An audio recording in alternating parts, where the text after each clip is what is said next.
છોટાઉદેપુર નગરપાલિકાના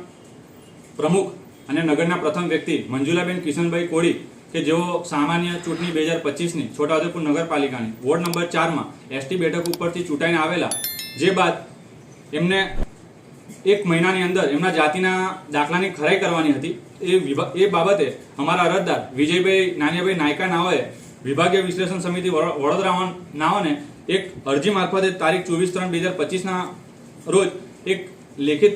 અરજ આપેલી કે આ મંજુલાબેન કિશનભાઈ કોળી નામનો જાતિનો દાખલો ખોટો છે, જે બાબતે વિભાગીય વિશ્લેષણ સમિતિએ ઊંડાણપૂર્વક અને લગભગ 1.5 વર્ષ જેટલો સમય કાઢી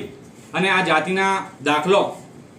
ખોટો છે તે બાબતનો તારીખ 22/5/2026ના રોજ હુકમ કરેલ છે. અને એ હુકમની અંદર એમ નોંધ કરેલ છે કે મંજુલાબેન કિશનભાઈ કોળી કે જેઓ પોતે 2 દાખલા ધરાવે છે, એક એમના પિતાના નામનો અને એક એમના પતિના નામનો, જેથી એ વાત સ્પષ્ટ થાય છે કે તેઓ 2 દાખલા રાખી અને અલગ અલગ જગ્યાએ અલગ અલગ લાભો લઈ અને આ દાખલાનો ખોટી રીતના અને ગેરઉપયોગ કરેલ છે. જેથી આ બાબતે એમનું સભ્યપદ રદ કરવા માટે વિભાગીય વિશ્લેષણ સમિતિએ માનનીય સચિવ શ્રી રાજ્ય ચૂંટણી આયોગ ગાંધીનગર, કમિશનર શ્રી આદિજાતિ વિકાસની કચેરી, નાયબ સચિવ શ્રી જિલ્લા ચૂંટણી અધિકારી છોટાઉદેપુર અને મામલતદાર શ્રી તથા નાયબ કલેક્ટર શ્રી તમામને આ ઓર્ડરની કોપી મોકલી અને તાત્કાલિક ધોરણે એમની વિરુદ્ધ એમના બંને જાતિના દાખલા જપ્ત કરી અને એમને સભ્યપદે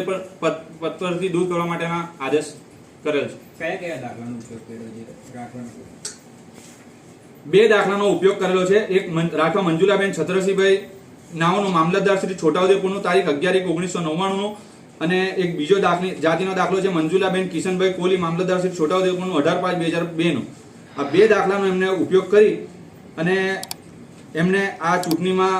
ખોટી રીતે જાતિના દાખલાનો ઉપયોગ કરી અને આ ચૂંટણીમાં એ વિજેતા જાહેર થયા છે. અને એમને જે 1 મહિનાની અંદર જાતિના દાખલાની તપાસણી કરવાની હતી તે લગભગ 1.5 વર્ષ થઈ છે અને એ બાબતે પણ અમે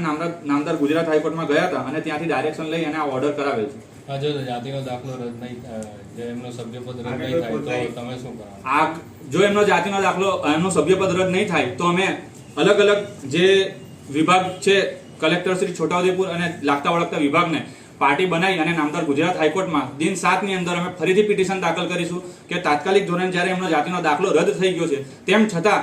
જ્યારે એમનું પોતાનો જે સભ્યપદ પર જે ચૂંટાઈને આવ્યા છે એ જ જો ગેરલાયક હોય તો એ જે જગ્યા ઉપર પ્રમુખના સ્થાને બેઠેલા છે તો એ ગેરલાયક ઠરવે છે.